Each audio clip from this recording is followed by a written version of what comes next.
What is going on, everybody? It is Dylan with Astro DFS. Apologize about the break I took towards the end of the season. I just needed a huge break to focus on things outside of DFS, but just gonna end the season here with this. We'll do this one.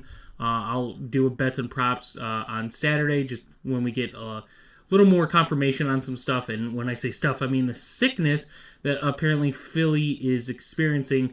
Now, it does seem small to start with. I think Carter is pretty much the only one that's really been talked about.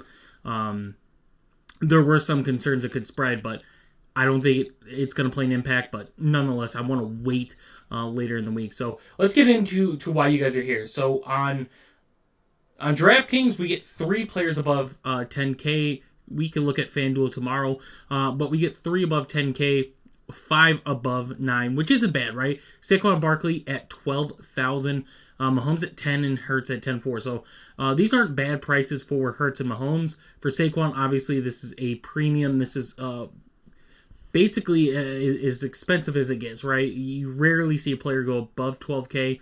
9 times out of 10, we don't have players that are above, probably 11.5. So Saquon, obviously the difference between Saquon in Philly to other years in Philly is a huge difference. Just getting a lot of consistent work. Kind of look at where he's been through the playoffs in rushing for over 100 yards a game. Getting some receiving work. And obviously the touchdowns are a big one. Now in this matchup, right, we do have some defenses that are pretty good. Both defenses are top 10 against the run. And what I've looked at and seen some numbers is when these teams face some of these better run defenses, you look at someone like Saquon, someone like Kareem Hunt, and they get a good amount of receiving work, right? There's a few more targets there in games to where they're facing teams that were good against the run this season. So Kareem Hunt, Saquon Barkley, obviously Philly's offensive line is amazing. The Chiefs' defense, it just hasn't felt the same. They're still a good defense nonetheless, right? Not trying to take anything away from them. And they still have one of the best defensive linemen in football. But yeah, could I see Saquon get a few more targets? Probably somewhere around 4 for 27, more realistically than 205 rushing yards. Obviously, he's still going to get the ball a lot, right? This is the last game of the season. Obviously, there's next season, and if someone tears an ACL, it's going to hurt their season next year. But you leave it all on the line, right? They're going to not put a limitation on Saquon. If Saquon's having a good game, he's going to continue to get the ball. So obviously, Saquon is a love. Don't have to go any more further than that. And then Jalen Hurts, right? The tush-push king of just sneaking in and getting some rushing touchdowns. 4 in the last 2 games with only 1 passing touchdown in the last 2 games. In one of those games, they scored 55 points. Now, if you go back and look when the Eagles and Chiefs played, Devontae Smith, A.J. Brown had some good game. Jalen Hurts, I think, threw for over 300 yards, so he did get that bonus in that game. Obviously, like I said, I don't think this is the same Kansas City defense. I think their talent kind of went down a little bit. Still have an amazing, probably top 5 defensive coordinator in the league, but you're also facing a top 5 defensive coordinator in the league in Vic Fangio as well. So I do like Jalen Hurts. I do like Saquon Barkley. Obviously, it is really hard to combo them. We have seen it pay off, right? 33 points from Hurts their last game, not last week, obviously, and 34 out of Saquon. So 66 fantasy points out of those 2 guys is ridiculous. Now, if I'm looking at somebody, I like Patrick Mahomes, right? Tough matchup. Philly's defense is amazing. It's a Vic Fangio defense. They're healthy. They're very young. They're playing really well. What you've seen when Kansas City has faced these defenses that are good against the run is they're throwing the ball a lot more. And the guy that's getting that receiving work is Travis Kelce. Travis Kelce averages over 80 receiving yards in the Super Bowl. Granted, we've seen Travis Kelce have some down games this year, right? But when it all comes down to it in the Super Bowl, when it matters, Travis Kelce is going to get work, right? Their run game is not going to be as good as it has in the past. He's going to be relied upon. Do I think he gets a touchdown? It's going to be tough. Philly's played tight ends pretty well this season. But the Mahomes-Kelce connection will be there.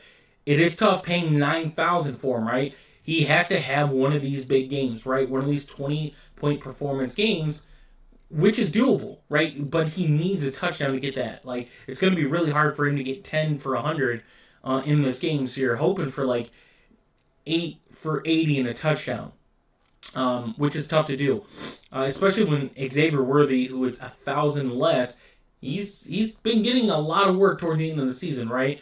Obviously, they needed someone to step up this season with Rashee Rice being out. They brought in DeAndre Hopkins. They brought back Juju Smith. But Xavier Worthy, as of late, has been very reliable for Mahomes. You could see, like, you could discredit this Denver game. Like, I wish it was taken out. So, out of the last 4 games they've gotten, you can include 15 as well, but the last 4 games they've played, he's gotten over 20 DraftKings points in those games, gets a touchdown in all the game, gets some rushing work as well.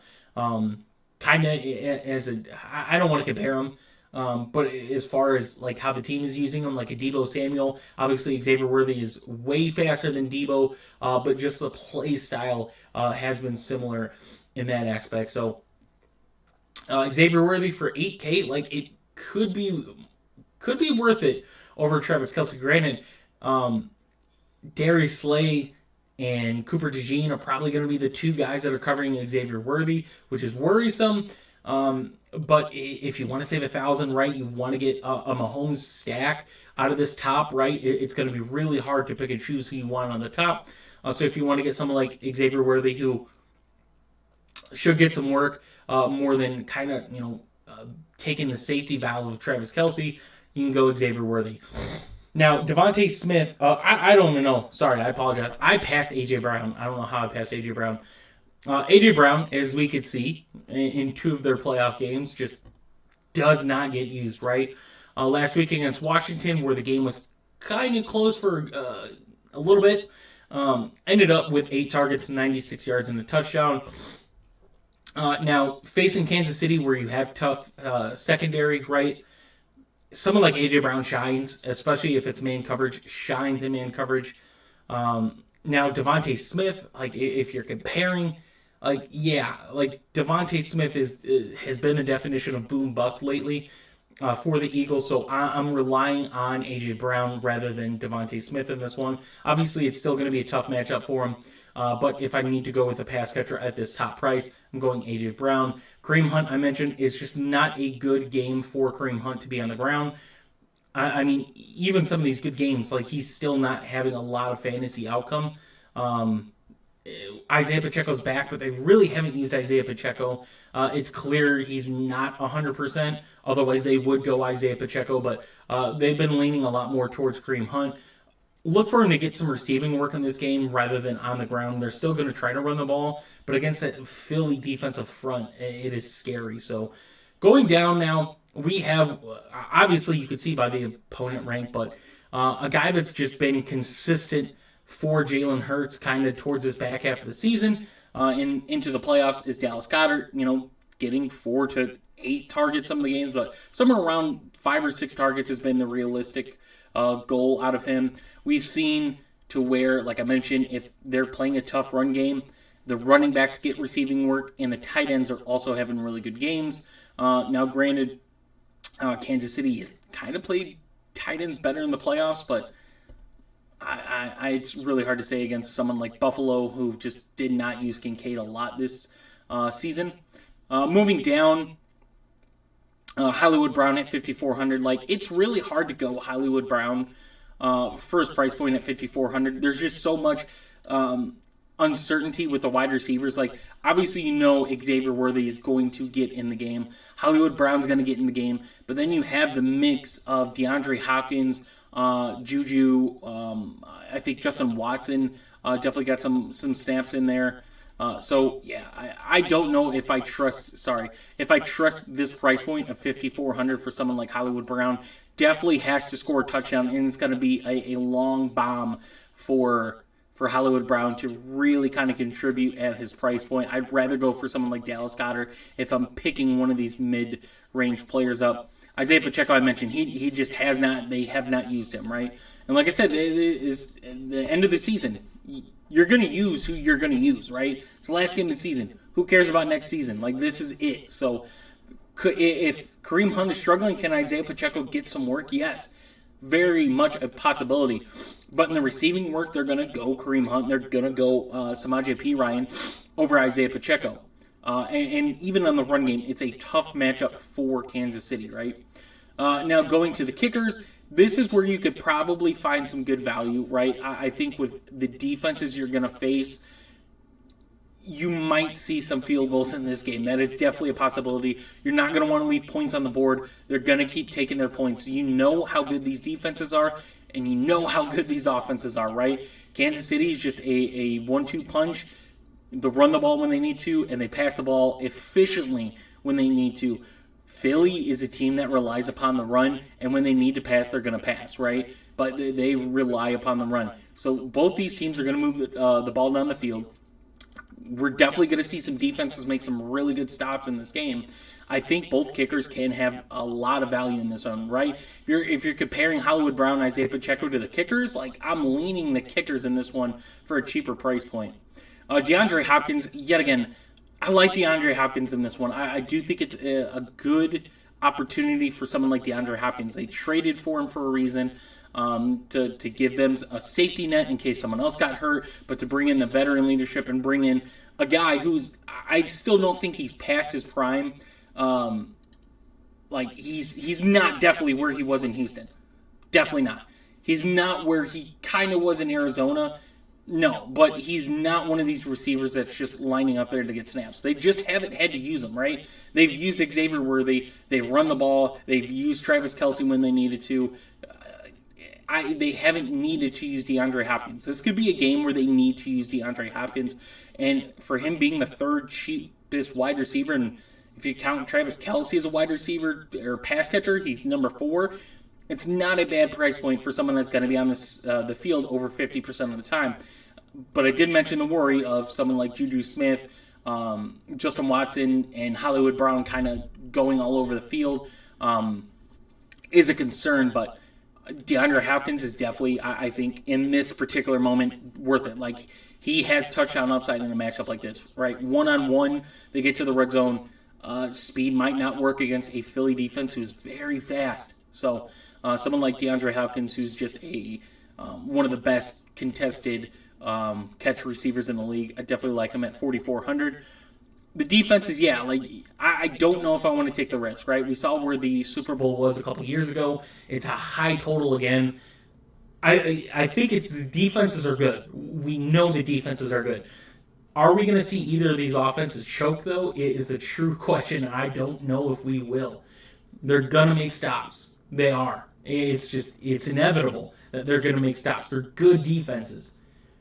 If I'm picking one, I'm going to pick Philly. I have to pick Philly. The Chiefs have a good defense. They have a really, really elite defensive coordinator, but they're not the same defense, and Philly has Saquon Barkley this time. The last time they faced, they did not have Saquon, obviously. Saquon is the best running back in the league with this Philly offensive line. So if I'm taking a defense, right, someone goes, which defense? I'm going Philly's defense on this one. Now we get to the value, and there's only a couple names that stand out to me. Noah Gray for Kansas City, we've just seen him get some sneaky work in games before. Obviously, he's not going to get these 4 or 5 targets, but we've seen him come in there and sneak some touchdowns in some games. So I like Noah Gray at his price point, right? I'm not saying these are must-starts, but guys to throw out there. Shipley, it's going to be Kenneth Gainwell for the second. Shipley just has not looked good. I mentioned Juju might get in there for a few plays. But Samaje Perine at 1,200 is kind of someone I'd look at, right? Obviously, he had the big catch, but the game before against Houston, didn't see much, right? Got some snaps, definitely got some snaps, but was a decoy for the most part. So in this game where I could see him get some receiving work for 1.2 to possibly outscore one of the other 2 running backs in this game, I could see it, but it's nothing I think is going to take down a $1 million lineup, in my opinion. He has to go off. He has to score a touchdown and get, 50 or 5 points from somewhere else, right? He's got to come up with at least 10 plus points in this one, and I don't know if he's capable of that. Do I like him to potentially get a touchdown, potentially get some receiving work? Yes. Am I looking at him as like a stud for this game? No. No, I'm not. Um, Calcaterra, I mean, you could throw his name in there, but same thing. He hasn't gotten work. He just hasn't. It's tough. Jahan Dotson, for 1,600, same thing. Just really non-existent for him, especially against his former team in the playoffs. Just was not used. So Justin Watson, I mentioned 600. Just, kind of same thing. Just hasn't seen work.